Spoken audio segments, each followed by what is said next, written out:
Hola a todos, bienvenidos a un podcast filosófico más aquí en El Pensamiento en Llamas. Y bueno, en esta ocasión me gustaría que reflexionáramos todos acerca de algo que yo he denominado como filosofía tiburón, que en realidad se le conoce más como mentalidad tiburón. Y bueno, esta cosa de la mentalidad tiburón se enseña aquí en México particularmente en carreras como turismo, negocios, administración de empresas, etcétera. Y pues yo he visto que esta manera de enseñar la cosa de la mentalidad tiburón está presente aquí en México, de nuevo insisto, en escuelas como la Ibero, el TEC, el ITAM, etcétera. Y bueno, dado que la audiencia del Pensamiento en Llamas no es exclusivamente mexicana, ya que tenemos pues espectadores que pues yo me siento muy feliz al respecto, déjenme decirles que son de Colombia, que son de Chile, de Argentina, de España y pues de otras regiones de Latinoamérica, me gustaría que ustedes me dijeran aquí en la caja de comentarios si existe esto de la mentalidad tiburón en sus respectivos países y si se enseña en las diversas escuelas que tienen cada uno en sus países dedicadas a pues a todo esta cuestión de los negocios, del turismo y demás. Bueno, entonces, permítanme decirles primero de dónde proviene la inspiración para hacer este tema, o bueno, para dedicar este tema del podcast sobre pues la mentalidad tiburón. En la casa de todos ustedes, el día de ayer, yo estaba pues cambiándole a la televisión, no tenía nada que hacer, y me encontré con un programa muy curioso que se llama Shark Tank México. Y bueno, aquí en la portada y en la miniatura del podcast pueden ver pues una fotografía de estos dichosos tiburones, ¿no? Que déjenme decirles, básicamente el programa se trata de pues una serie de señores que están muy metidos en la cuestión de la inversión en empresas y demás. Y entonces pues diversos microempresarios o emprendedores que más adelante en este podcast me gustaría que también habláramos de eso, ¿no? De qué es un emprendedor, ¿no? Y cómo a veces, pues, las necesidades fácticas de la vida y demás te orillan a emprender ciertos negocios y pues bajo todo este discurso de la mentalidad tiburón te pueden engañar bastante con respecto a la idea de ser emprendedor. A lo mejor al final del día ni siquiera eres emprendedor, eres un empleado más. Pero bueno, ya hablaremos de eso más adelante en este podcast. Regresando a lo de Shark Tank México, como les decía, pues el programa consiste en que pues, una serie de inversores eh, se van a dedicar a decidir y supuestamente, ¿no? En el programa, a pelear entre ellos sobre qué propuestas van a invertir, porque bueno, pues en el programa van una serie de emprendedores y microempresarios, como les mencionaba, a presentar sus proyectos y tratar de convencer a los supuestos tiburones de que inviertan en sus ideas y que generen negocios y generen dinero, etcétera, ¿no? Entonces la idea de Shark Tank México, pues es justo, se le llama Nadando con tiburones, o ese es el subtítulo del programa, porque pues los pequeños emprendedores y los microempresarios que van ahí a este show, se tienen que arriesgar, básicamente vendiendo sus ideas a estos mega cápulas de las cúpulas empresariales mexicanas y pues es una moneda al aire, por así decirlo, porque pues, o sea, suponiendo que hay un cierto grado de realismo en el programa, que la verdad no creo, y ahorita les digo por qué no creo, pues es una moneda al aire, porque pues no sabes si los mentados tiburones te van a corresponder equitativamente en la cuestión de la transacción o del contrato o del pacto que se da con respecto a la inversión de capital. O sea, los mentados tiburones, lo que piden para que les den lana o dinero a estos microempresarios o emprendedores son porcentajes de la empresa o del proyecto o acciones. Entonces, por lo regular, pues bueno, y ahí es pues una mega estafa. Estos tiburones piden por arriba del 50% de las acciones del proyectito o de la empresita a la cual le van a meter su dinero los tiburones. Bueno, entonces, digo, y no creo que sea tan genuino el programa de Tank Shark México, o de Shark Tank México más bien, perdonen, le invertí ahí el adjetivo. No creo que sea tan real el programa, porque al final del día hay una cuestión ahí muy sospechosa con respecto a las peleas que hay entre los tiburones, ¿no? O sea, como que ya de pronto está muy guionizado, por así decirle, el programa. Y entonces Elías Ayub, que es, pues, fíjense, ¿no? Es la mano derecha de Slim, que es uno de los empresarios más importantes aquí en México. Y en algún momento fue el hombre más rico del mundo. Bueno, el mentado Elías Ayub como que se queda con todos los proyectos y los demás no le dicen nada. Y si le dicen algo, es algo como muy, así por debajito de la mesa. O sea, está muy guionizado, muy coreografiado, yo diría, el programa, ¿no? Bueno, entonces, pues déjenme decirles que esta cosa de Shark Tank México, en realidad es un refrito de Shark Tank Estados Unidos. O sea, el programa originalmente es de Estados Unidos. Y básicamente la idea allá del programa norteamericano, pues es la misma que del programa mexicano. Es pues una serie de empresarios, inversores en bolsa, que van a dar su dinero a microempresarios y emprendedores, ¿no? Y fíjense, y déjenme les digo algo así, como subsidiario al tema para ya ir a la cuestión de la mentalidad tiburón.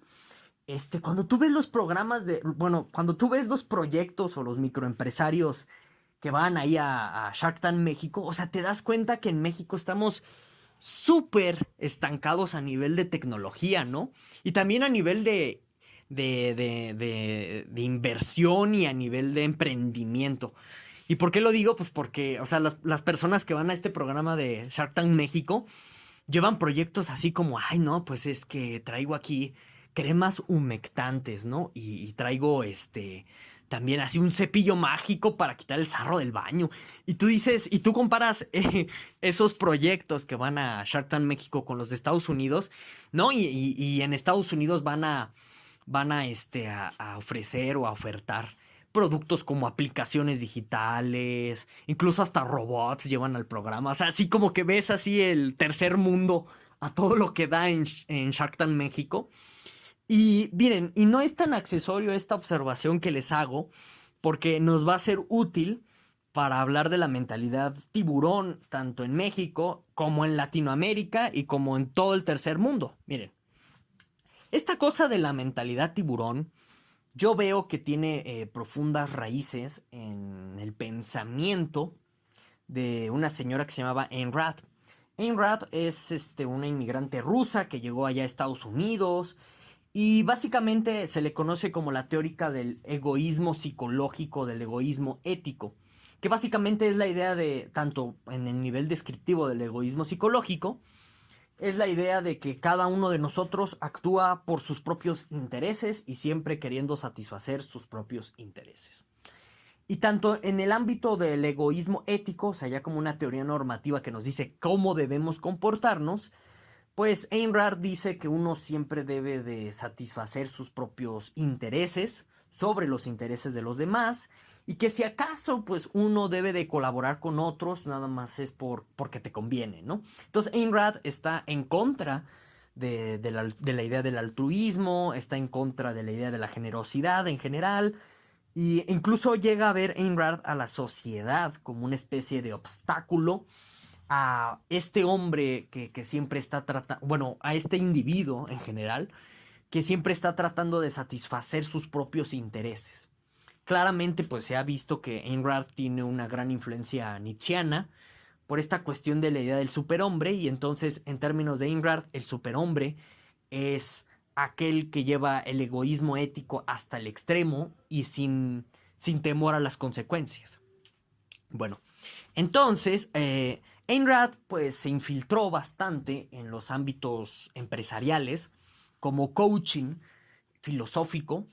¿Y en qué sentido digo coaching filosófico? Porque si ustedes van a estas pláticas motivacionales que llegan a darle a los empleados de ciertas corporaciones, tienen que ver más que nada con cómo mejorar la productividad, cómo ser un mejor empleado, este tipo de cosas, ¿no?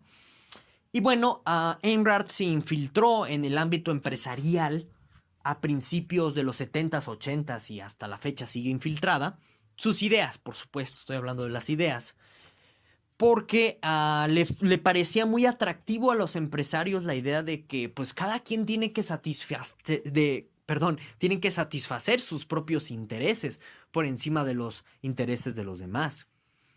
Y bueno, eso, como les digo, le parece muy atractivo a un empresario o a un CCO de una compañía grande, porque ellos de pronto, o sea, si algún día pueden platicar con alguna de estas personas, ven el mundo de los negocios y el mundo del mercado capitalista en general como una fiera competencia en la que nadie está pensando en los demás y siempre están pensando en ellos mismos.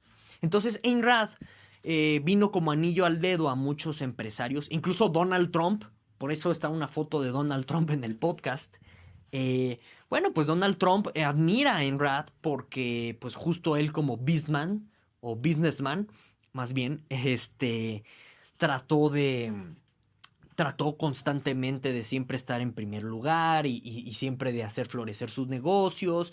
Y entonces el egoísmo ético de Ayn Rand es una fuente de inspiración para muchos empresarios y emprendedores.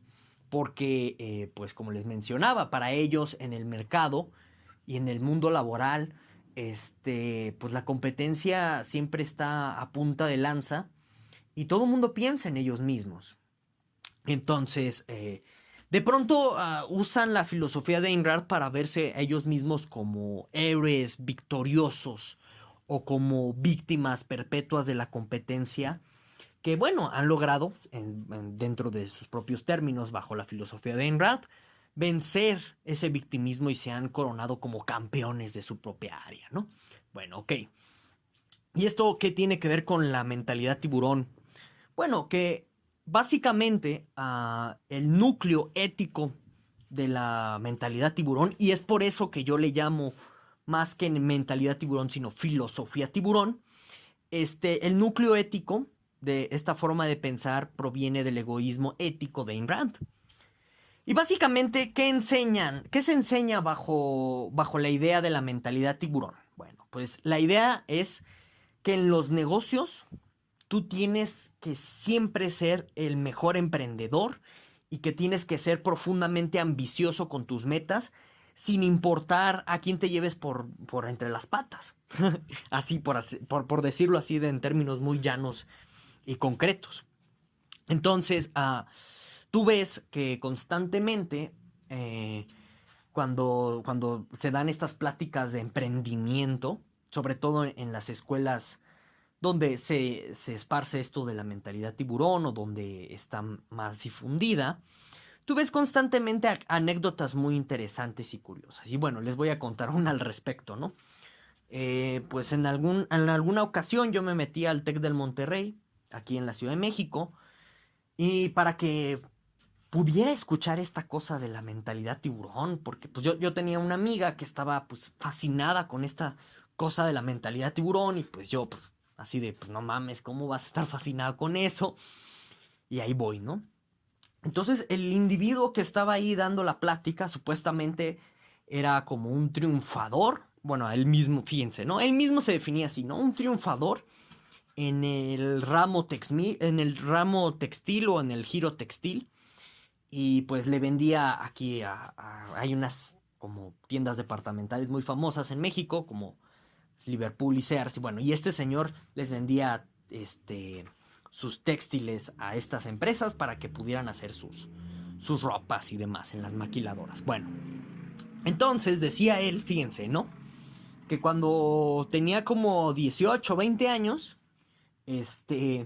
pues él quería fundar su pequeña empresa y estaba dispuesto a hacer lo que sea para lograr su meta. Entonces comenzó vendiendo corbatas falsificadas que él compraba aquí en Tepito y en la Lagunilla, que son pues en la Ciudad de México, donde pues yo vivo, ¿verdad? En la Ciudad de México, Tepito y la Lagunilla son lugares donde circula mucha piratería o mucho producto falsificado. Entonces, pues este señor de los textiles compraba las corbatas en estos lugares, en Tepito y en la Lagunilla, y los vendía a sus compañeros de la facultad, así como corbatas de lujo, y cobraba dinero por esas corbatas, y en realidad pues eran falsificaciones. Entonces hagan de cuenta, decía el señor en su conferencia, ¿no? que bueno, pues él vendía la corbata en 50 pesos y en realidad le había costado 10 en Tepito, en La Lagunilla y estos lugares. Entonces llevaba 40 pesos de ganancia. Y pues yo, la verdad, cuando estaba ahí sentado, pues me horroricé, ¿no? Porque dije, no inventes, pues eso es estafar a tus clientes. O sea, en realidad ni siquiera estás vendiendo el producto original que les dices que es. Estás vendiendo una falsificación de lo peor. Porque es Tepito y La Lagunilla, por el amor de Dios, ¿no? Y, y bueno, pues uno esperaría, yo esperaba ingenuamente en ese momento, que pues en el auditorio del TEC también hubiera personas horrorizadas, pero no, le comenzaron a aplaudir cuando terminó este señor de los textiles su discurso de cómo inició a ser un emprendedor y cómo inició en el mundo de los negocios. Y claro, este ejemplo lo usó este señor del mundo de los textiles para decirle a los jóvenes que estaban ahí, ¿no? A los futuros emprendedores que estaban estudiando en el TEC, que sí se puede. Solamente se requiere de mucho ingenio y de mucha inteligencia para lograr el éxito empresarial. Para eso usaba él su anécdota horrible de cómo de cómo vendía corbatas falsificadas como si fueran originales. Y todo el mundo le aplaudió, ¿no? Y entonces, o sea, sí como que me saqué mucho de onda en ese momento. Y ya cuando terminó pues la conferencia ahí en el TEC, pues traté de como platicar con mi amiga, así como buen Sócrates, ya saben, mayéutica, para hacerla como entrar un poco en razón.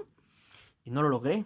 O sea, porque sí hay como, o sea, porque parte del efecto de esto de la mentalidad tiburón es vender que tú puedes ser exitoso si estás dispuesto a hacer lo que puedas.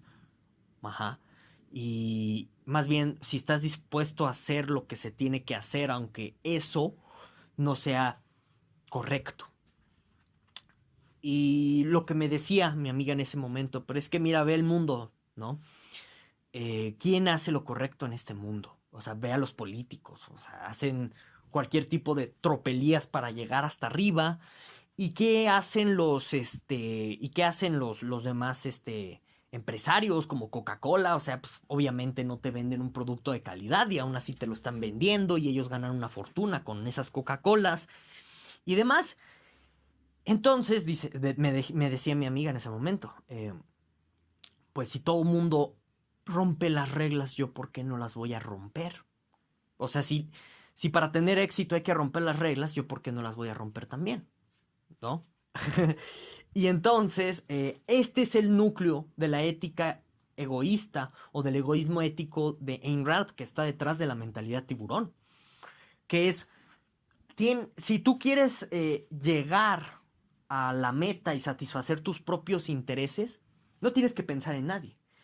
Que vamos, eso se va a traducir al final del día en quebrantar las reglas sociales. Porque miren, las reglas sociales, ajá, tenemos muchos tipos de reglas sociales, ¿no? Reglas de trato, reglas consuetudinarias o de costumbre, tenemos reglas jurídicas, que son normas, leyes, etcétera, tenemos reglas morales.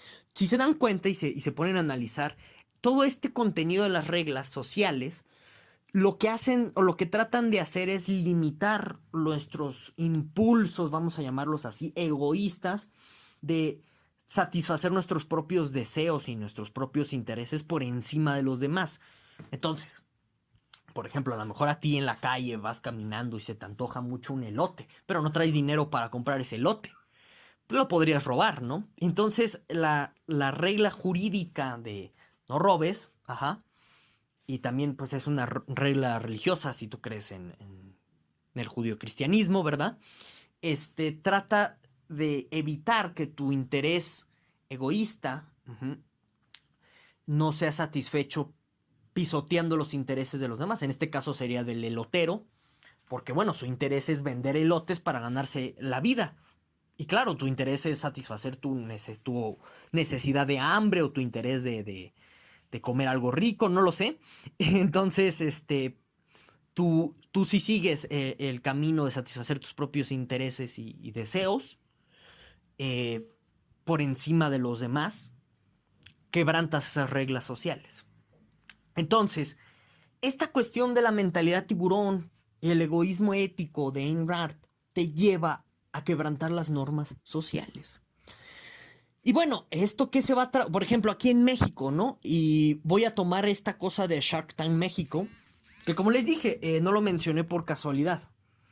Todos los empresarios que ven en ese programa de Shark Tank México, en realidad tienen un oscuro pasado bastante turbio en cuestión del ámbito empresarial. O sea, por ejemplo, Elías Ayub, que aparece en ese programa de Shark Tank México. Bueno, pues al ser la mano derecha de Slim, y aquí en México, pues sabemos todos que la calidad y la recepción de internet proporcionada por Telmex, que es una de las empresas de Slim, es pésima. Y la verdad te lo cobran como si valiera millones el servicio, como si tuviera fibra óptica Telmex y este tipo de cosas, y no la tiene. Y bueno, y también sabemos por el oscuro pasado de Slim que aquí pues el expresidente Carlos Salinas de Gortari vendió Telmex, que era una empresa nacional, a un particular la vendió, se la vendió a Slim. Entonces, pues Elías Ayub, a ser la mano derecha de Slim, pues evidentemente no va a ser una persona sacrosanta. ¿Qué vamos? O sea, no lo conozco ni soy procurador de la República como para sacarle el expediente criminal. No, obviamente no tengo pruebas para afirmar que él sea pues una persona delincuente en el ámbito de los negocios. No las tengo, pero si nos explica, por ejemplo, Slim, ¿no? O sea, Slim pues compró legalmente teléfonos de México. En ese sentido no cometió un crimen, pero le valió el que dejara a los mexicanos sin una empresa nacional y por consecuencia nos dejara a todos afectados a nivel patrimonial. Eso no le importó, se quedó con Telmex. Entonces, evidentemente que para trabajar con alguien como Slim, tú tienes que compartir eso. O sea, esta idea de, ¿sabes qué? Pues haciendo Slim, que si se dan cuenta tiene una mentalidad tiburón Slim, ¿no? De, bueno, primero mis intereses, después los intereses de los demás, entonces me quedo con Telmex.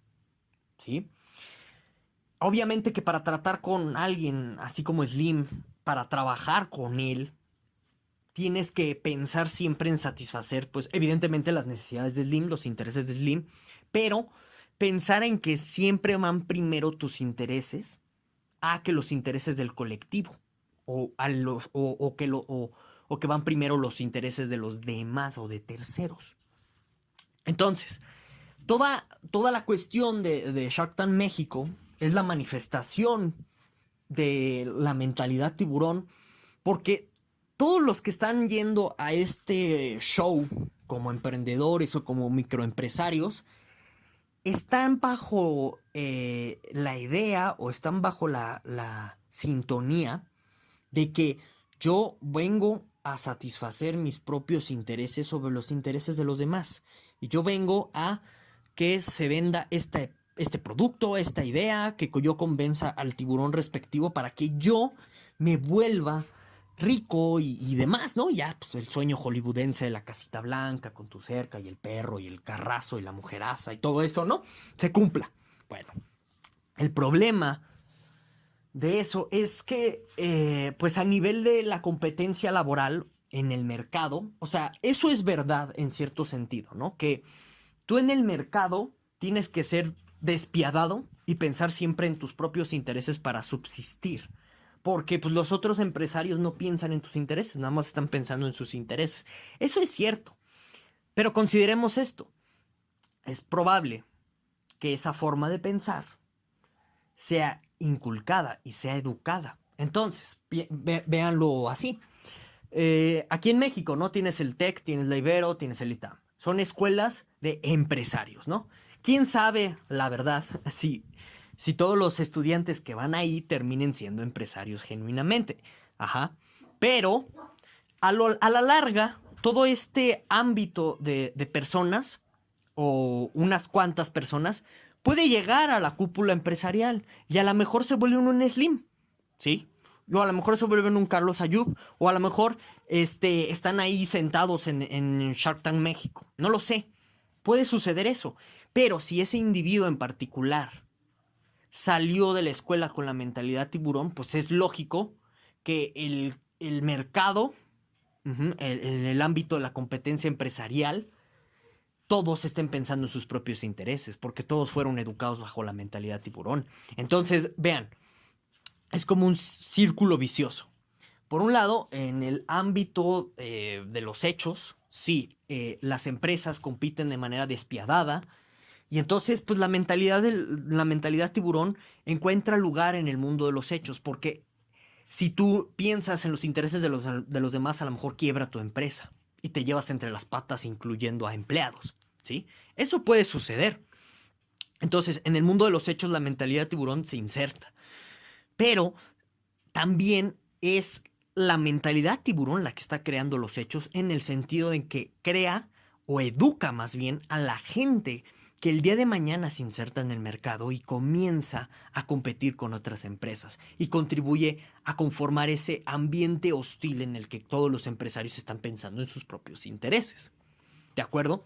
Entonces vean, es un círculo vicioso y pues está como complicado de pronto porque miren, yo lo que les digo, pues este es un podcast más y a lo mejor, ay, ya, no, pues con mi podcast no cambio nada con respecto a esta cuestión de la mentalidad tiburón. Y bueno, a lo mejor está muy difícil romper el ciclo vicioso y no basta como esta crítica que yo les vengo a decir en el podcast. No es suficiente. ¿Y por qué no es suficiente? Porque les digo, están los hechos ahí. O sea, por más buena onda que te quieras ver como empresario, pues la pregunta es cuánto tiempo vas a sobrevivir en el mercado siendo buena onda. O sea, regalando tus productos o bien vendiendo al precio que te cuesta a ti producirlos. ¿Cuánto tiempo? O sea, ¿cuánto tiempo el corbatero de los textiles, este que yo les comentaba de la conferencia, hubiese sobrevivido vendiendo sus corbatas piratas o falsificadas, vendiéndolas pues a un precio razonable de lo que le costó o diciendo simplemente que son falsificaciones? ¿Cuánto hubiera sobrevivido? Probablemente muy poco tiempo o probablemente ninguno. Entonces, es una realidad del mercado. Y ahora, y también hay que tomar en cuenta esto, por ejemplo, en el caso del corbatero, que se hizo empresario textil, ¿no? Hay que tomar en cuenta que también gran parte del problema es el consumidor, o sea, nosotros, que no somos empresarios. ¿Y por qué es nuestro problema? Porque estamos como, yo lo llamaría así, fascinados con, con la publicidad. Y la publicidad es, pues es el arte del engaño en los negocios. O sea, tú vendes bajo la publicidad un producto que no es, que no existe. Entonces, tú vendes, o sea, a lo mejor, por ejemplo, en el caso del corbatero, ¿no? Pues su publicidad a lo mejor consistía en hacer notar o hacerle ver a sus consumidores que sus corbatas eran originales. Y nos podemos ir con todas las tiendas departamentales y nos daremos cuenta que hacen lo mismo, o sea, vender sus productos como si fueran lo wow, lo más fino, lo mejor, etcétera, tal que si tú te los pones, a lo mejor eres de una alta clase social, ¿no? Bueno, entonces son prácticas que se dan en el consumo y nosotros como consumidores, que también pues con tanto bombardeo mediático está difícil que tú te vuelvas consciente de esto, o sea, necesitas mucha lectura y mucha reflexión. No nos damos cuenta que a lo mejor, por ejemplo, comprándole productos a una mano de obra local, a un artesano que haga ropa de buena calidad, de algodón y demás, pues a lo mejor nos cuesta igual o menos y es tanto mejor como el producto de la tienda departamental. Pero nosotros como consumidores tenemos la culpa de caer en estos engaños de la publicidad y demás porque justo no somos conscientes de lo que implica todo este tipo de estrategias de publicidad. Y al no ser conscientes, propiciamos eso. ¿Por qué? Porque para que exista comprador, para que exista una empresa que vende ciertas cosas, necesariamente se necesitan compradores. Entonces tú como comprador contribuyes a que la empresa sea así. También tú como comprador, pues nunca exiges estándares de calidad. O sea, te tragas la píldora por completo y entonces sigues adelante. Entonces, vean, ya pasamos del círculo vicioso a un triángulo vicioso, ¿no? Y el problema se puede ir complejizando cada vez más y más y más, ¿no? Bueno, entonces, aquí hay otro pequeño detalle con respecto a la mentalidad tiburón y con esto cierro el podcast. Miren, curiosamente, no sé si ustedes se han dado cuenta, no sé cómo sea en otros países de Latinoamérica, ahí me lo comentan en la caja de los comentarios, pero aquí en México es común que, o sea, por ejemplo, ¿no? Yo que tengo pues este pequeño canal de YouTube y que monetizo así centavos, no creo que son millonadas, alguien me diría que yo ya soy un empresario. ¿Por qué? Pues porque, mira, yo soy mi propio jefe. Pero pues en realidad no soy un empresario, soy un empleado de YouTube. ¿Por qué? Pues porque YouTube no es mi empresa. ¿Sí me explico? O sea, yo sería mi propio jefe en realidad si yo creara mi propia plataforma digital donde pondría mis contenidos. Pero no es mi plataforma YouTube. Yo soy un colaborador de YouTube y ahí YouTube da un cachito, o sea, un pequeño porcentaje de reparto de utilidades dependiendo de tus views. Y ya, no hay más. Pero mucha gente cae en esa trampa también con esta cuestión de la mentalidad tiburón. O sea, también una de las aristas de la mentalidad tiburón es la idea de que tú tienes que ser tu propio jefe, ¿no? O sea, y entonces si vendes cacahuates en una esquina, ya, tú eres un empresario por vender cacahuates en la esquina, pero no, o sea, no, eso no es una empresa. Una empresa tiene que ver, por ejemplo, en actividades primarias con pues, la producción de la materia prima, en actividades secundarias con los servicios y así nos vamos. Entonces, si tu empresa no genera un producto o un servicio por su propia cuenta, es decir, que no depende de terceros, salvo en el caso de que sean para importar la materia prima y estas cuestiones, tú no te puedes llamar empresario. O sea, por vender cacahuates en la esquina tú no eres un empresario. No, no hiciste los cacahuates, no hiciste pues el diseño del paquete, nada. Tú no hiciste nada de eso. Lo único que estás haciendo es distribuyendo los cacahuates y en ese sentido tú estás trabajando para la empresa cacahuatera a la cual pues le estás vendiendo los cacahuates pues en la esquina. ¿Me explico? Pero también, o sea, dentro del mercado laboral, como la situación de pronto se vuelve tan precaria y pues hay gente que de pronto, no sé, vean ustedes, ¿no? Esta cuestión de Starbucks, ¿no? Me encanta esto de los letreritos de empleado del mes. O sea, es un título vacío por completo, porque no se refleja en una remuneración, o al menos creo que sí, les dan ahí como un vale, ¿no? Pero no es un aumento de sueldo, no es un cargo superior al de barista, o bueno, el güey que te atiende ahí, ¿no? Que te da los batidos. No es un cargo superior. Entonces, esto también hay como pululando por la cuestión de la mentalidad tiburón muchas ficciones vacías con respecto a los cargos empresariales o con la misma idea de que tengo una empresa. O sea, en realidad no tienes nada de eso, pero te hace sentir bien dada la situación precaria laboral, porque a lo mejor si tú te asomas al profundo abismo del mercado laboral, pues te puedes, te puedes ir de espaldas, ¿no? Pero bueno, con esto me gustaría concluir este podcast. Díganme todo lo que piensan con respecto a esta cuestión de la filosofía tiburón o mentalidad tiburón en la caja de los comentarios. Y bueno, pues sin más, nos vemos hasta la próxima.